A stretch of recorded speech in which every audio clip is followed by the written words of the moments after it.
Hello, everyone, and welcome to session 3 of our 2023 Summer Literacy PD Tour. And so session 3 is on best practices in comprehension and fluency. My name is Natalie Kleber, and I am the middle school and high school literacy PD specialist here at the Department of Education.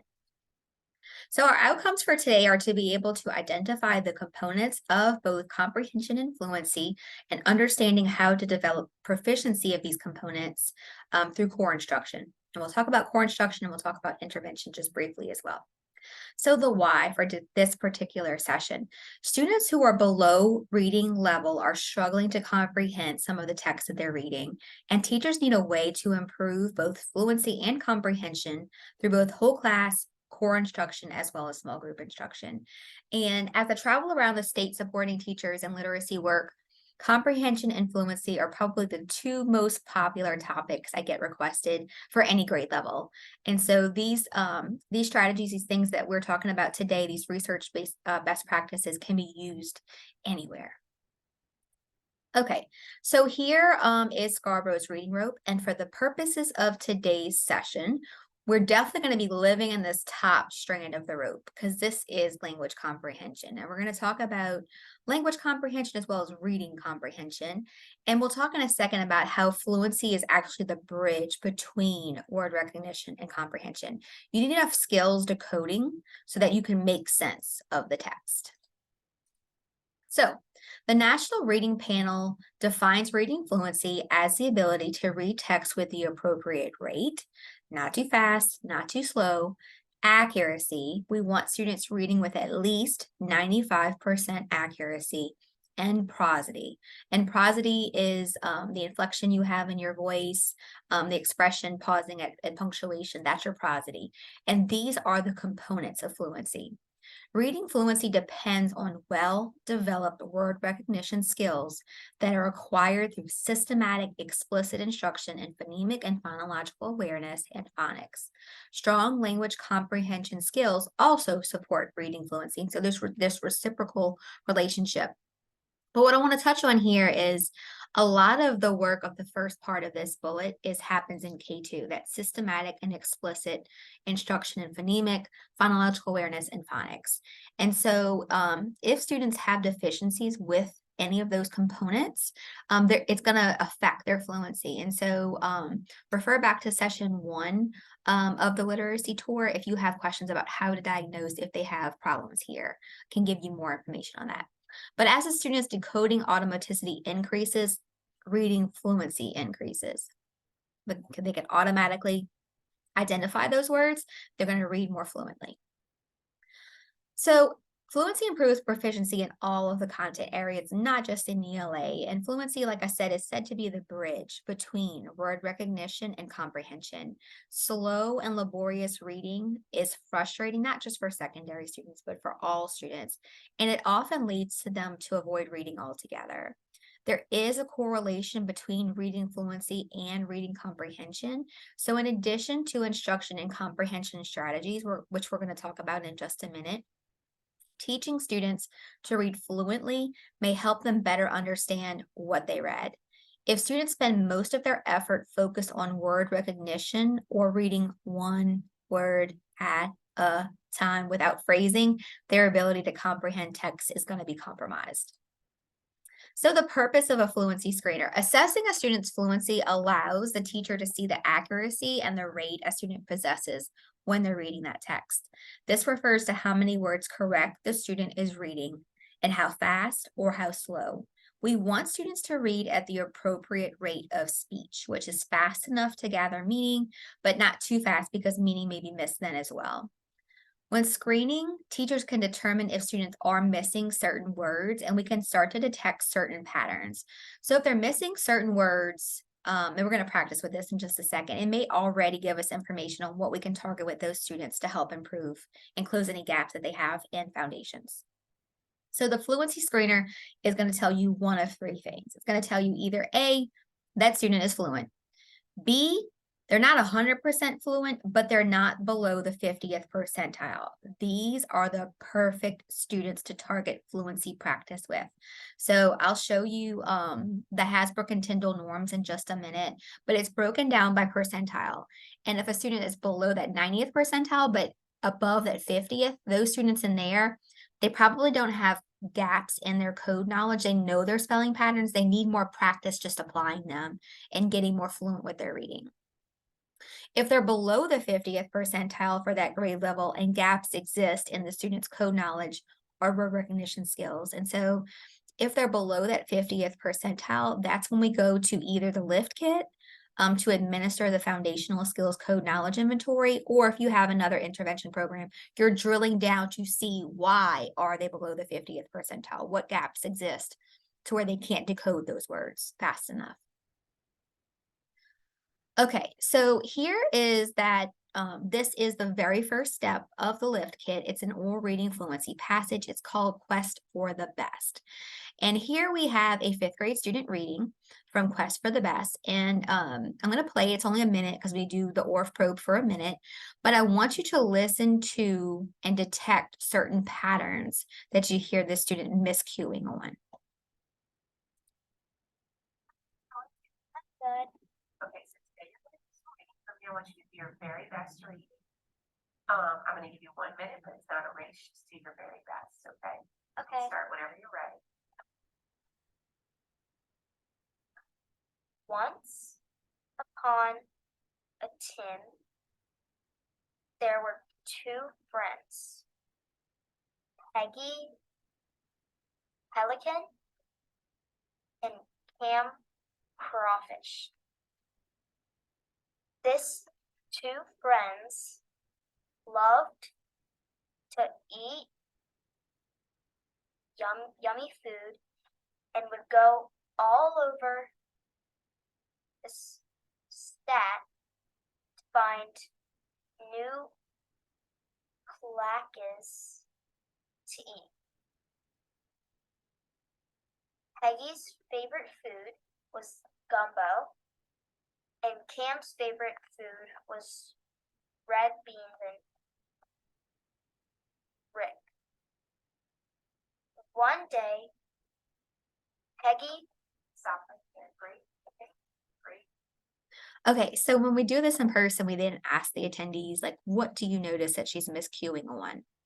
So hopefully you've picked out that she's miscuing on those long vowel sounds, specifically because she doesn't understand the spelling principle of the magic E or the silent E. And so just by administering this diagnostic piece, we're already starting to get a glimpse into what's holding the student back from becoming a more fluent reader. She has some gaps in code knowledge. So if this was my student and I just started explaining to her, hey, this vowel is going to make a long vowel sound whenever they have the E at the end behind the consonant. She's going to, if she knows that, we start practicing words with that, and this might take like 5 minutes or less a day, that she starts practicing that spelling rule. She's going to now have no gap with that spelling pattern, and it's going to help contribute to her becoming a much more fluent reader. So let's practice this one more time. In this particular one, though, I don't want you listening for miscues. I just want you listening for what are the implications for a fifth grade student reading this way. Hi. So today we're going to read for 1 minute. Okay. So I'm going to have you read for 1 minute and just do your best reading, okay? Okay. So whenever you're ready, go ahead and get started. Once upon a time, there were 2 friends, Peggy Pelican and Cam Crawfish.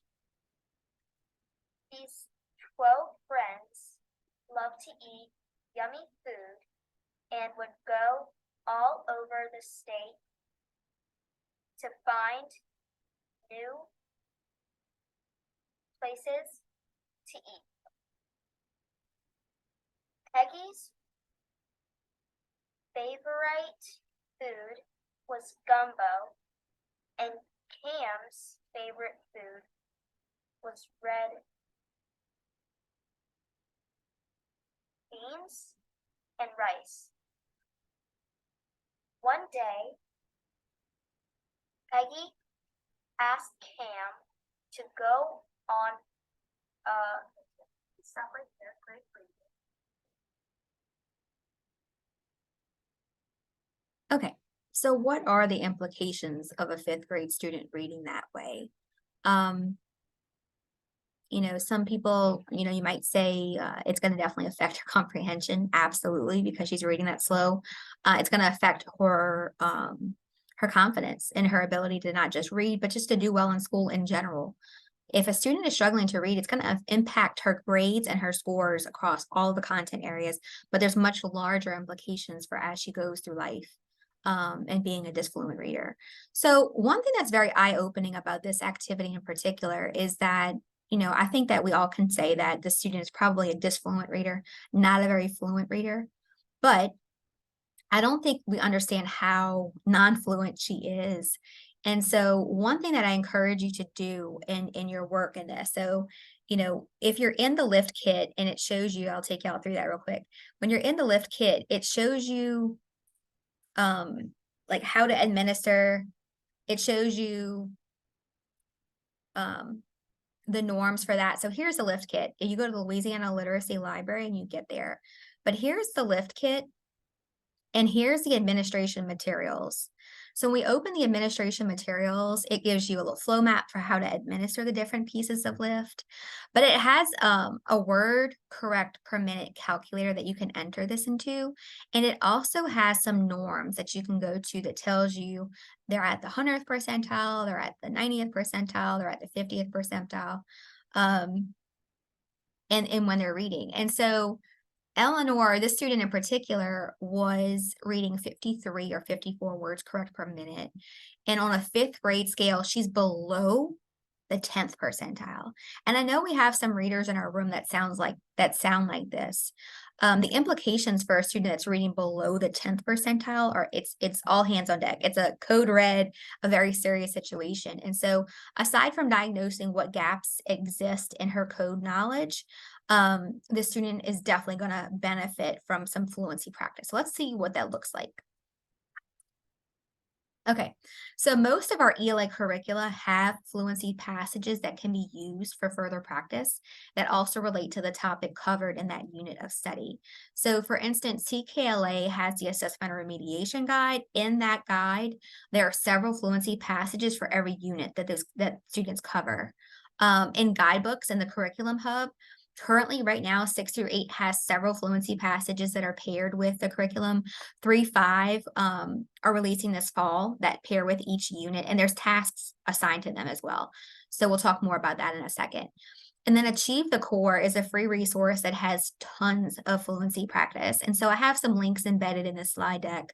The top one is for anybody in 2nd and 3rd grade, 4th and 5th, 6 through 8, which can also be used for high school as well. But also the Ohio Literacy Alliance has a lot of high school fluency support and passages that can be found there. So just tons and tons of places you can go to pull fluency passages. Once you've identified that they need support, you pull your fluency passage and we'll talk about what to do with those fluency passages. So we can do fluency practice in a whole group. We'll talk about that in a minute, but fluency practice in a small group should look like this. So we should have the passage up, whatever passage you chose, if it's a pairing with guidebooks, if it's another thing from Achieve the Core, or with whatever curriculum you're using. You want to walk students through previewing the text first. So you want to talk to them, here's the title, here's the purpose of the title. If it's an informational text, you're previewing the headings, any illustrations, how they aid in your ability to understand that passage.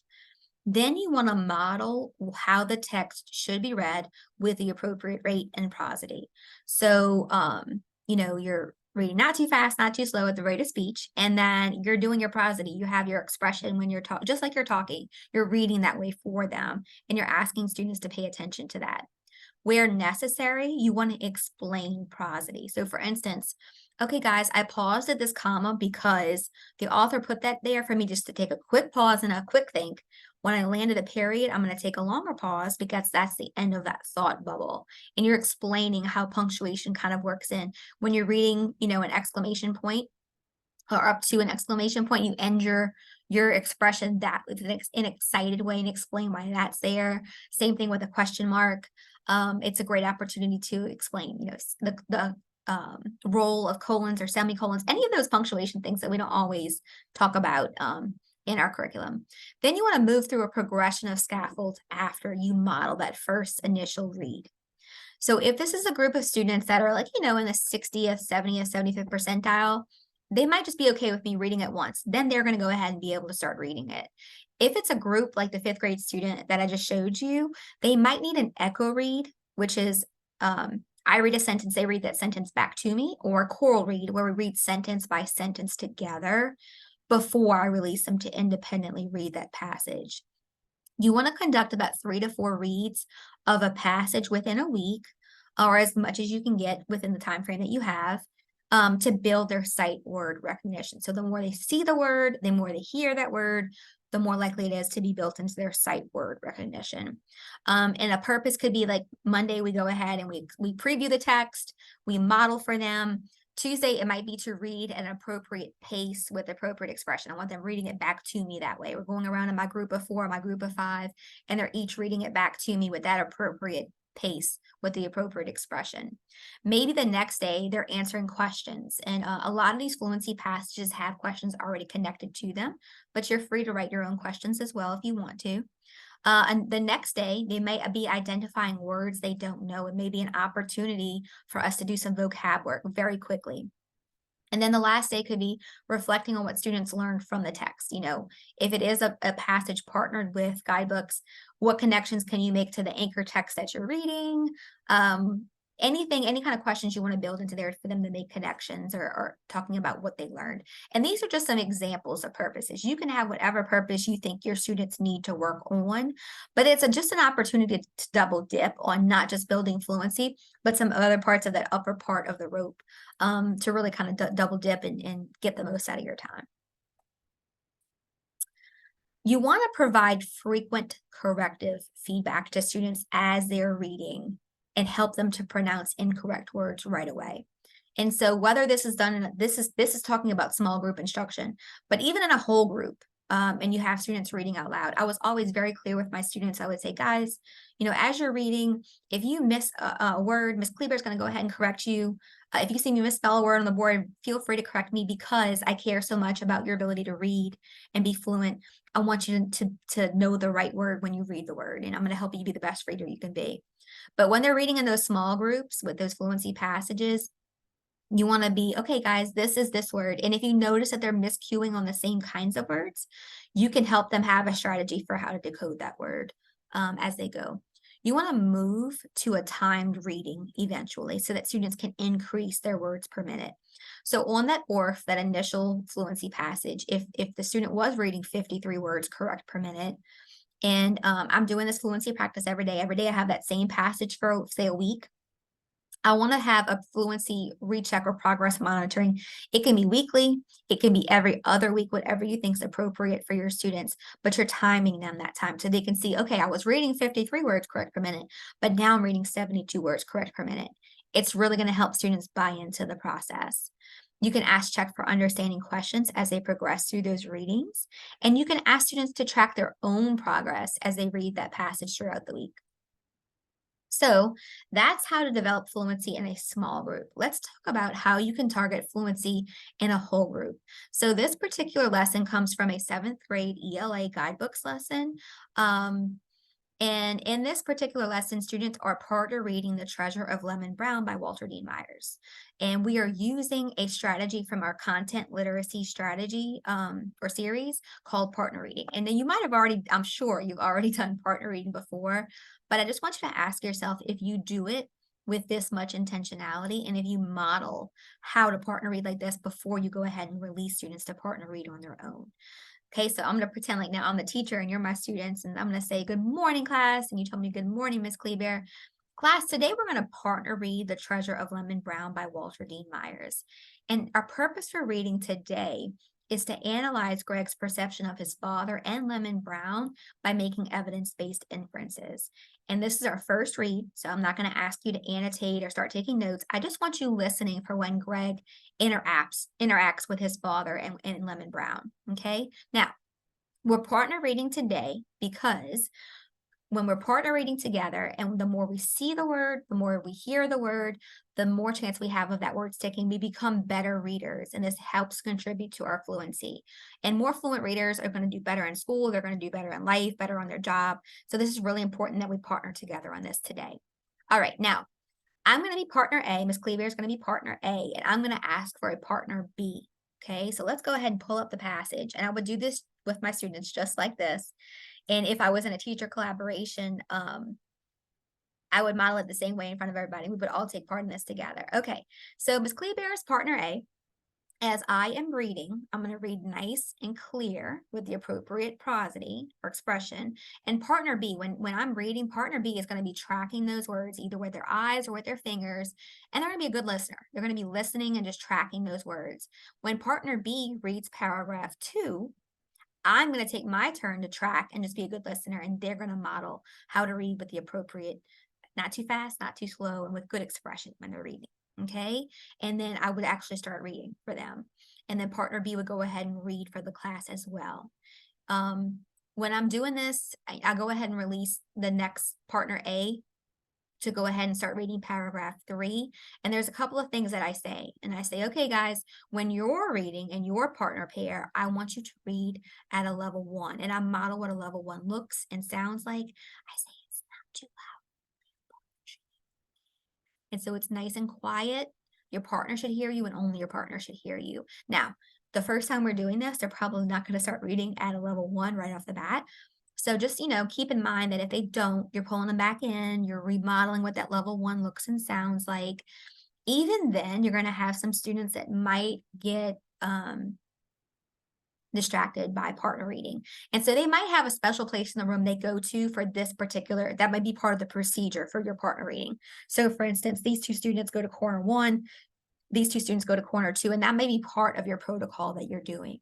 Let's talk about pairing as well, real quick. So I usually would not tell students just to go pick partner A and partner B. I would be very intentional about that. I would have a higher student paired with a lower student, and I would communicate very early on that, guys, this is not going to be your partner for the whole year. It's only going to be your partner for as long as we need this to be, and that I'm going to meet all the needs of partner A, and I'm going to meet all the needs of partner B, because we don't ever want a student to feel like they're pulling another student along. But there's times when students need to be same ability grouped. This is an instance where they really need to be mixed ability, because you're one person and you want to take your more fluent readers and maximize and help them build fluency with those other readers in the class. It's going to help them anyway, because even if you're 100% fluent, you're only going to become a better reader the more you practice. So even students with 100% fluency are going to benefit from something like this. One more note about pairings. When possible, if you're teaching English language learners, you want to partner students together with the same native language as much as possible. It may not be possible, but when it is, you want to. And the reason why is because you want students reading in English, but when it's time to discuss, you want them to be able to code switch and go in and out of English in their native language, just to build a better understanding, because they're going to have a better understanding in their native language. All right, I hope that made sense. This comes from our content literacy series. They all look just like this. All 11 reading and writing strategies look like this. At the very top, it has when this would be useful for the different content areas. It has the purpose of the support and why it's so important to communicate the purpose to your students. And then there's a very detailed, direct, and explicit instruction process for how to do this. So you wouldn't think that partner reading would be 6 steps, but when it's done this way, it is. And I want you, like I told you at the beginning of the activity, I wanted you to think about your intentionality when you're doing partner reading. When partner reading is done this way, this intentionally, it truly does build fluency in your classroom, and it really helps students. Each strategy has, I know I'm successful when, and it'll have when there's you'll know as a teacher they're successful when they can do these things within the strategy. And then they all have additional considerations. So if you're teaching students with disabilities or English language learners, these are just additional considerations you can layer onto the strategy itself. Okay, let's jump back in. Okay, So student progress should be monitored to determine how they're progressing in their fluency. I talked to you about either weekly or every other week, just it takes 1 minute, a 1 minute probe, 1 minute per student. You just go through and you time them, you mark how many words they got incorrect, and you calculate their words correct per minute. But some programs offer progress monitoring platforms, but it's as easy as graphing students' word correct per minute. So let me show you. This is a little link for some free graphs. Very easy. They just look like this. So if I was working with that 5th grade student in the video a second ago, I would go ahead, I would put today's date, and then I would mark 53 words correct per minute. Or let her do it, and she would color it in. So we're doing some math now too with our literacy, and that's 53 words correct per minute. To set a goal, I would go back to the Hasbrook and Tyndall norms. Let me show you. I didn't get to show you that yet.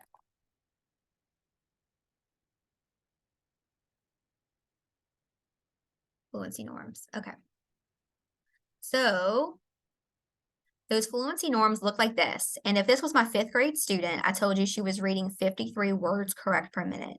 In order to set a goal for that student or any student, you want students reading at least the 50th percentile by the end of the year. So I would make her goal 146 words correct per minute by the end. So go back to my graph. 53, and I would mark her goal down here, and I would put 146 and mark it up here. Now, she might not get there in the first quarter, so I would just keep it. The point is, you want her to see progress. And one of the most powerful things I've ever witnessed as an educator was a 5th grade student. And he was reading about 70 something words correct per minute. And if you're looking at the chart, still 70 words correct per minute. He's above the 10th percentile. If it's the fall, but he's below the 10th percentile if it's the winter. This is fall, winter, spring. And he was working with his teacher in his intervention group, his fluency intervention group. And she asked him how many words correct, what was his goal that day? And he said something like 150. So he didn't get to 150, but he got to 92. He was reading 70 something. He got to 92 words correct per minute. And he had the largest celebration I've ever seen. He was so excited. This is probably a student who has historically scored unsatisfactory. He's probably failed at least once, and he's seen this kind of success in his literacy. And so letting students be a part of this process is so powerful, but that's how you set those goals for fluency norms, using the fluency norms. Okay, and then when students graph their progress, we just talked about that. It just motivates them to really work with you. All right, that was all things fluency. Let's go ahead and move into our last piece now, which is comprehension. So text comprehension is a dynamic, interactive process involving several sources of information and knowledge. And this comes from Kane, who is a comprehension guru, if you want more information on comprehension. Successful comprehension of written text enables the reader to acquire and apply new knowledge, to experience other fictional worlds, to communicate successfully, and to attain academic success.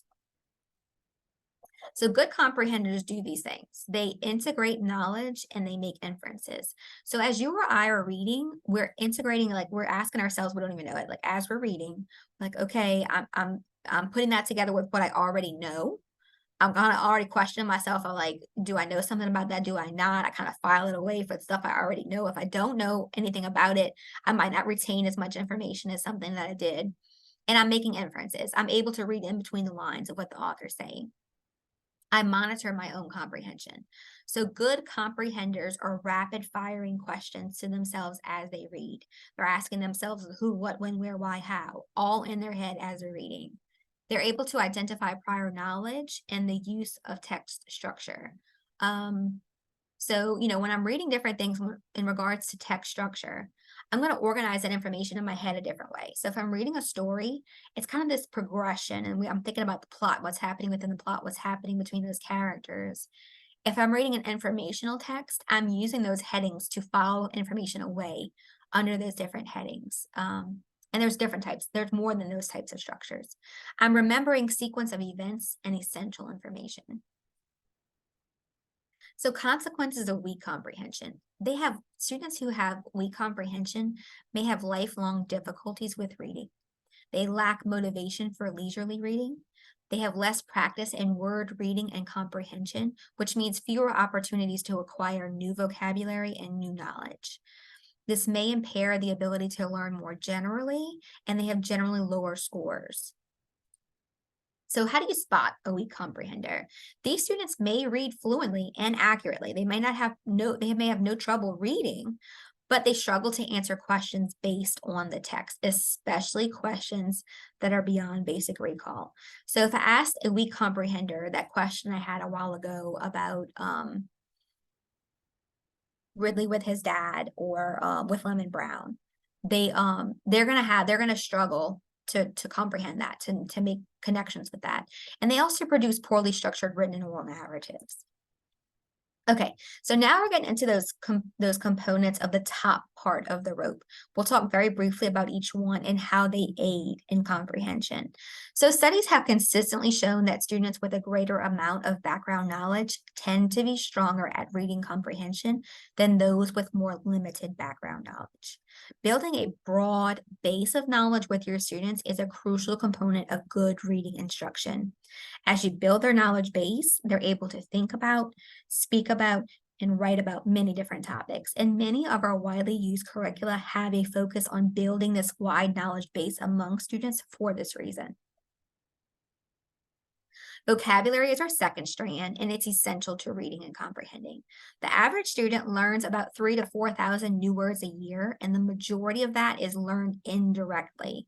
So we're not telling them explicitly this is the definition. However, some vocabulary needs to be explicitly taught, and there is a content literacy strategy for how to do direct and explicit vocabulary instruction. Vocabulary is also acquired through conversations, through read-alouds, and independent reading, and that's how it's indirectly learned. There are multiple opportunities to build Tier 2 vocabulary with students to interact on a deeper level, not just within secondary grades, but all over. And your Tier 2 vocabulary are things like analyze, evaluate. Some people call them power verbs. It's usually words that you have to understand the task you're being asked, and then applying it to your Tier 3 or your content-rich vocabulary. The next strand is language structures, and good language comprehension also requires an awareness of and a skill with syntax. And these are the rules that determine how sentences are structured, aka grammar. So grammar has not been explicitly taught in a minute, and there's a lot of implications for this because it's not just about good writing. Grammar is a big piece of understanding. And I talked to you briefly in Fluency about, the role of the comma, the role of the period, but each sentence is a thought bubble. And then as you put those thought bubbles together within a paragraph, students have to understand how a paragraph is structured to understand and comprehend. So a sentence is a thought bubble, a paragraph is a bigger thought bubble. The sentences in that paragraph all relate to each other somehow. And then we start to ask ourselves, how does this paragraph relate to the next, And so it really affects our comprehension. Syntactic awareness refers to the ability to monitor the relationships among the words in a sentence in order to understand while reading or composing orally or in writing. Poor syntactic awareness will also negatively impact reading comprehension. This is often a particularly challenging area for English language learners whose home language may have different syntactic patterns. So some languages, the verb comes before the subject. In English, it's subject-verb typically, and explaining that to those students really can help them comprehend our different sentence structure and grammatical structures. Text structures also are key to extracting and processing information. And the more you can help students attend to text structures and identify text structures, they're going to be better about organizing that information from that text structure. Verbal reasoning refers to understanding what you read by making connections to what you already know, inferencing, understanding metaphors, and being able to draw conclusions from text. Verbal reasoning is a dominant component in secondary text and curriculum, and verbal reasoning tests are often part of applying for a job and entrance exams to get into colleges. This is typically where our autistic students struggle. In inferencing, especially, those metaphors are very literal. The best way to improve inferencing-based skills in your classroom is to model wherever you found in the text, the inference that you want to make, you highlight the text. You tell them I'm inferring this because, and you go to the text and find the other words that made you think that. And so modeling this on a more consistent basis, it's going to help students really adopt that as their own thinking as they're working through inferences and metaphors as well. Lastly is literacy knowledge, and literacy knowledge consists of print concepts such as the message being delivered in the text. So, how do you read a menu differently than a book? A struggling reader is going to read it the exact same way. They're going to just read word by word by word. And so helping them to understand the differences in that, helping them to understand the directionality of print. Some languages read from right to left. We read from left to right. And so explaining that distinction between words, phrases, and sentences. And literacy knowledge also consists of different genres of writing as well as author's purpose.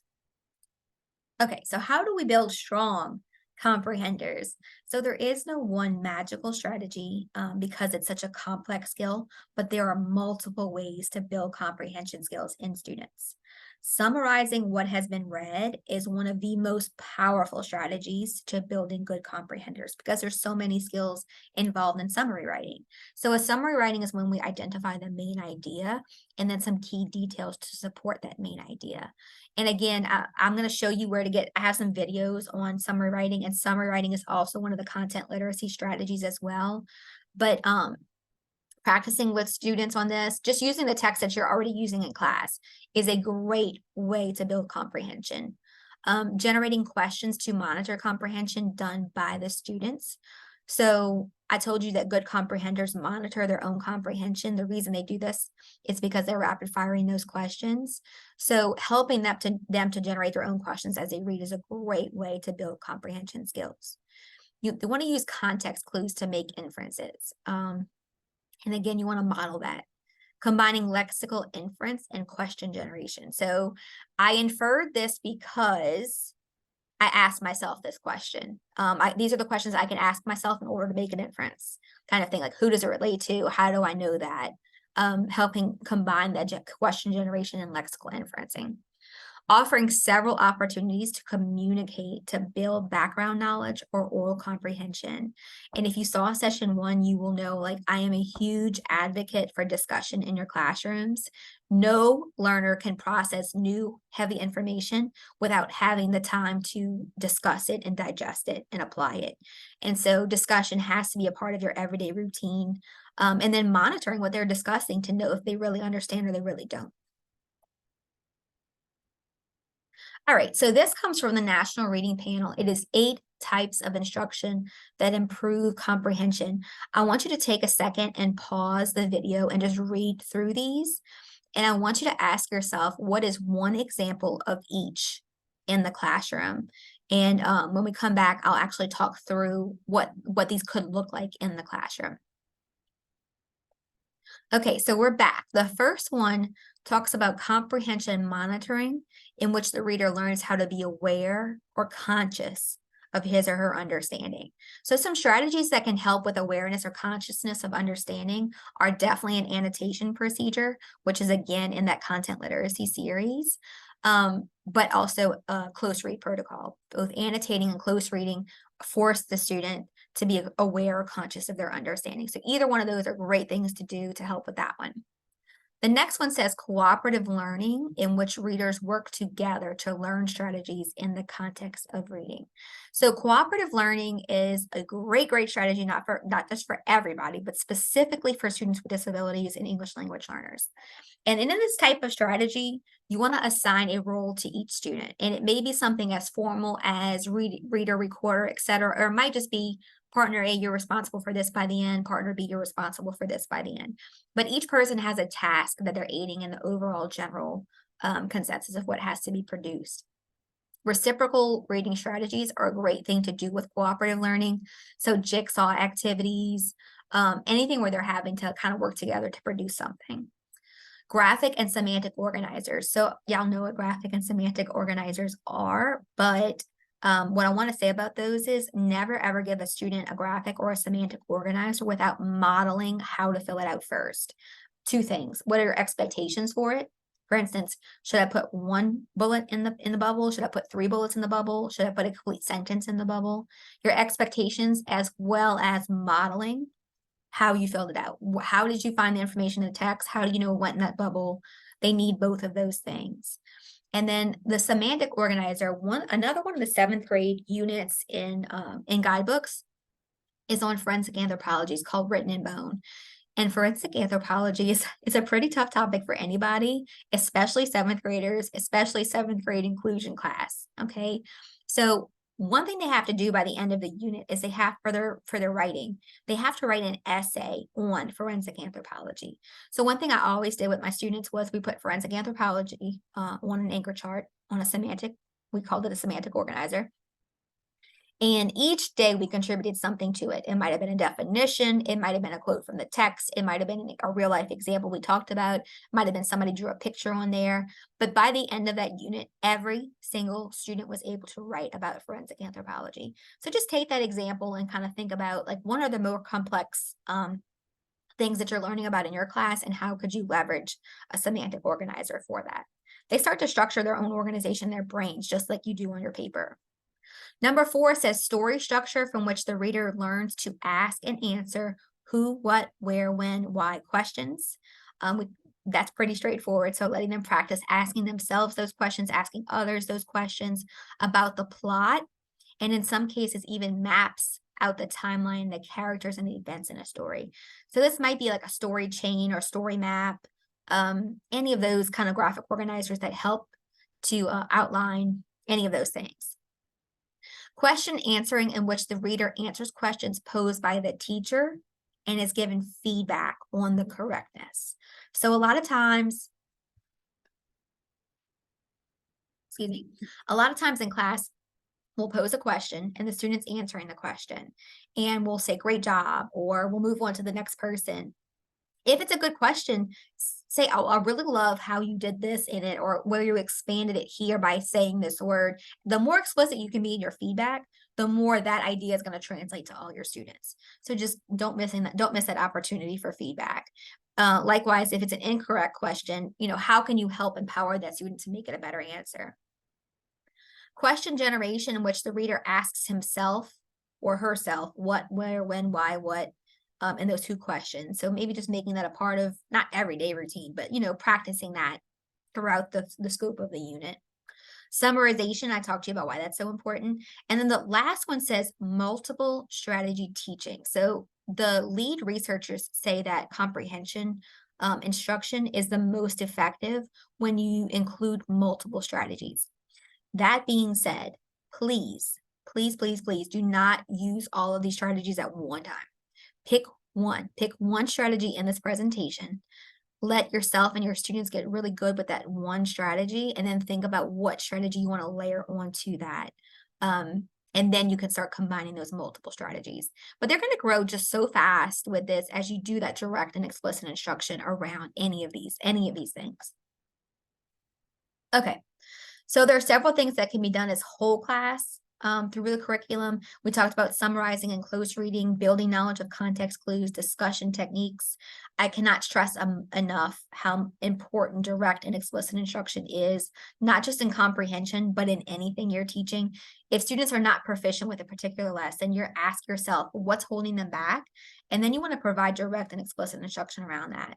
So here's what an exemplary response would look like, or exemplary reading would look like. Here's how I did that or how I got that, and letting them see that as much as possible.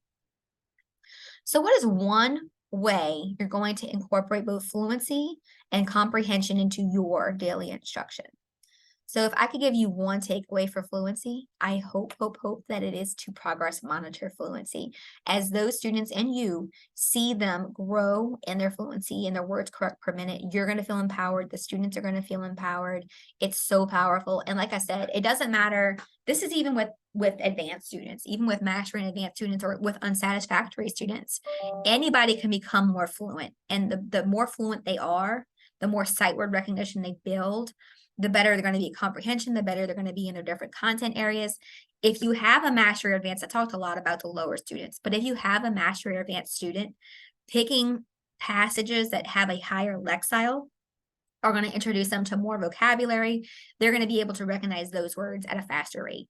So there's just so much that can be done to really aid students in their fluency. And then if I could tell you one thing about comprehension, it's to pick a strategy that you think your students need the most. And then just embed that one strategy in your curriculum, into your lessons, into your daily lessons, and watch them grow with their comprehension. So your next steps, what materials do you still need to implement fluency and comprehension practice? Ask yourself that. What topics or activities could come through teacher collaboration to assist with building knowledge around both of those topics, either fluency or comprehension? And then lastly, what data will be collected to determine the impact of fluency and comprehension best practices? And so if it's fluency, you really might be, after you start this fluency work, you're just monitoring the words correct per minute. If it's comprehension, you might be picking up exit tickets. It might be looking at section quizzes or unit assessments. Just you're going to see students making larger connections, having bigger ideas, answering questions more purposefully and deeper as their comprehension builds. You're going to be able to monitor it that way, but have something in place where you can track it. So here's some different resources. I wrote a middle and high school PD series. It's right here on the page, and there's 2 parts of morphology, but there's a fluency presentation that has a little bit more than what I went through here. And there are 4 reading comprehension strategies here. The first one's just an overall one, probably what you learned here today. But then we have writing summaries, just writing in general, and graphic organizers. And these over here are the slide decks. This is the actual recording, just like you're watching right now, on how to do any of those things. So that's there. Here's that content literacy support. It's the second thing on this page that you kept hearing me refer to. So we partook together in the partner reading one, this one right here. But there's annotating text, creating a claim, direct and explicit vocabulary instruction, independent reading. We already talked about partner reading. Reading and writing for a purpose, summary writing to develop comprehension, using rubrics, using student exemplars, whole class read alouds, and writing frames. And you can download any of those. They look like this, is what I was talking about. And you can use them across the content areas, which becomes so powerful because as they're using that strategy in ELA, in social studies, in science, and math, it just anchors so much better for the students and they're able to apply it so much better. So that's that. The last thing is, this is some training to go with all those things I mentioned. We talked about the middle and high school PD series. There's also a K2 series and a leader series, K2 writing paraprofessional. And then this is the grades 3 through 12 literacy support PD series.